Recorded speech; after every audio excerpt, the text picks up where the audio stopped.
পঞ্চায়েত নির্বাচনে প্রার্থীদের টিকিট প্রদানে কাঠিগড়ায় অর্থের লেনদেন হয়েছে বলে যেভাবে খবর ছড়ানো হয়েছিল তার স্পষ্টীকরণ দিয়ে নিজের স্বচ্ছতা প্রকাশ্যে তুলে ধরলেন জেলা কংগ্রেস সভাপতি অভিজিৎ পাল।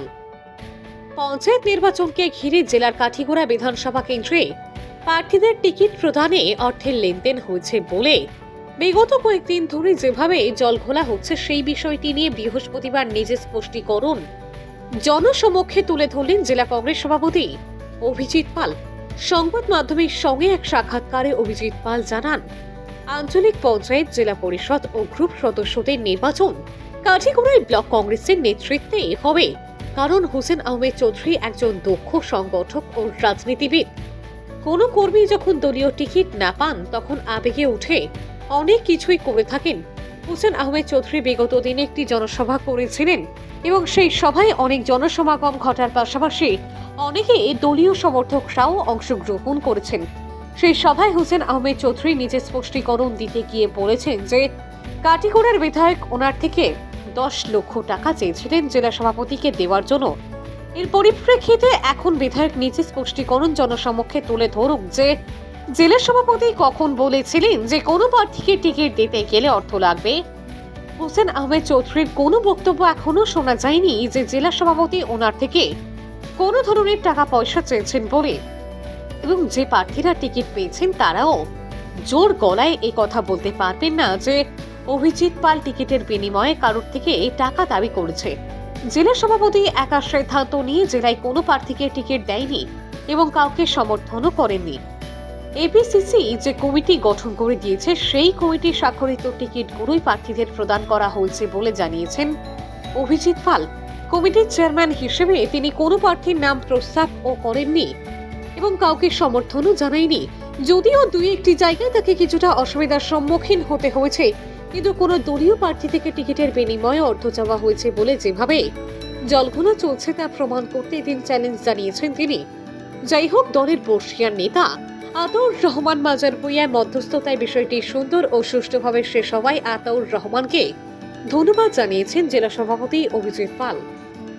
দেখুন, আমি একটা কথা স্পষ্ট বলতে পারি, কিছুটা মানুষ যখন টিকিট না পায় বা যখন হয়ে গেছিল তখন অনেক আবেগেও অনেক কিছু বলে থাকেন, কিন্তু একটা কথা স্পষ্ট, হোসেন আহমেদ চৌধুরী উনি একজন দক্ষ সংগঠক, উনি একজন দক্ষ রাজনীতিবিদ। হোসেন আহমেদ চৌধুরীর কোনো বক্তব্য আমি শুনিনি যে জেলা সভাপতি ওনার কাছ থেকে কোনো টাকা পয়সা চেয়েছেন, এবং যিনি টিকিট পেয়েছেন, নমিনেশন পেয়েছেন, উনিও বলতে পারবেন না যে জেলা সভাপতি কার কাছ থেকে কোনো 1 টাকা চেয়েছিল টিকিট বাবদে বা 1 টাকা নিয়েছিল। তাই অভিজিৎ পাল হিসেবে জেলা সভাপতি হিসেবে স্পষ্ট চ্যালেঞ্জ করে আমি বলতে পারি যে কোনো প্রার্থী কাছাড় জেলাতে কেউ বলতে পারবে না যে অভিজিৎ পালকে টাকার অফার দেওয়া হয়েছিল বা অভিজিৎ পাল টাকার অফার নিয়েছিল বা টাকা নিয়ে কোন টিকিট প্রদান করেছে। সত্যি কথা বলতে গেলে অভিজিৎ পাল একা ডিসিশন নিয়ে একটা টিকিটও কাছাড় জেলাতে প্রদান করেনি। যে পিএসসি কাম ইলেকশন ম্যানেজমেন্ট কমিটি ছিল সেখানে বিধায়করা ছিলেন, সেখানে যে আসাম প্রদেশ কংগ্রেস যে কমিটি বানিয়ে দিয়েছিল সেই কমিটির স্বাক্ষরিত প্রত্যেকটা টিকিট প্রদান করা হয়েছে, এপি টিকিট হোক, জেলা পরিষদের টিকিট হোক।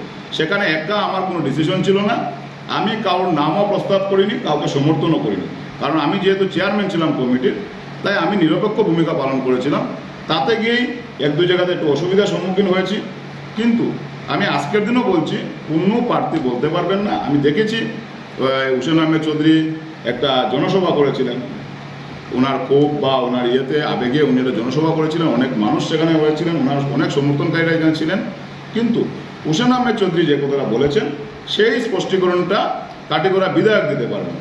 কারণ উনি বলেছেন যে কাঠিগড়া বিধায়ক নাকি ওনাদের কাছ থেকে 10 লক্ষ টাকা চেয়েছিলেন যে সভাপতিকে দেওয়ার জন্য, কিন্তু কাঠিগড়া বিধায়ক সেটা স্পষ্টীকরণ দিতে পারবেন যে সভাপতি হিসেবে আমি ওনাকে কি বলেছিলাম যে কোনো টিকিট দিতে 1 টাকা লাগবে বলে। উনি কি করেছেন বিধায়কের স্পষ্টীকরণ দিতে পারবেন। ব্যক্তি জেলা সভাপতি হিসাবে কেউ বলতে পারবেন না যে আমি কারো কাছ থেকে কোনো টাকা পয়সা নিয়েছি বলে। সেখানে আমি দেখেছি আমাদের আরেকজন খুব সিনিয়র লিডার, আমি ওনাকে সম্মান করি, উনি প্রাক্তন বিধায়ক আতাউর রহমান মাজারপুরিয়া ছিলেন, ওনার মধ্যস্থতাকারী আজকে এই জিনিসটা খুব সুন্দরভাবে শেষ হয়েছে, আমি ওনাকে ধন্যবাদ জানাই। তৎসঙ্গে আমি ওনার বক্তব্যে একটা জিনিস দেখেছি যে উনি বলেছেন যে এই ধরনের টাকা পয়সা লেনদেন খুবই জঘন্য ব্যাপার কংগ্রেস দলে। আমি ওনাকেও বলবো, উনি একজন বরিষ্ঠ নেতা, কংগ্রেসের 2 বারের বিধায়ক ছিলেন, ওনাকে আমি বলবো যে ওনার ভাই, ওনার ছোটো ভাইও ভুবনেশ্বর সিকুনার, উনিও কংগ্রেস দলের প্রার্থী হিসাবে এখানে নমিনেশনের জন্য আবেদন জানিয়েছিলেন। ওনার ভাইয়ের কাছ থেকে উনি ভালোভাবে জানতে পারবেন যে জেলা সভাপতি কতটুকু স্বচ্ছতা বজায় রেখেছিল। উনি আমার কাছে কিসের জন্য এসেছিলেন, 2বার 3বার আমার বাড়িতে এসেছিলেন। সেই আতাউর রহমান মাজার বইয়ের ছোটো ভাই, উনি আমাকে কি প্রস্তাব দিয়েছিলেন, ওনার ভাইয়ের কাছ থেকে উনি ভালোভাবে জানতে পারবেন যে জেলা সভাপতি অভিজিৎ পাল টিকিটের ক্ষেত্রে কতটুকু স্বচ্ছতা বজায় রেখেছিল। না হলে আজকে আতাউর রহমান মাজার বইয়ের ভাই যদি লেনদেনের ভিত্তিতে টিকিট হতো, তাহলে সিকুনা ভুবনেশ্বরে আতাউর রহমান মাজার বইয়ের ভাই টিকিট পেতেন।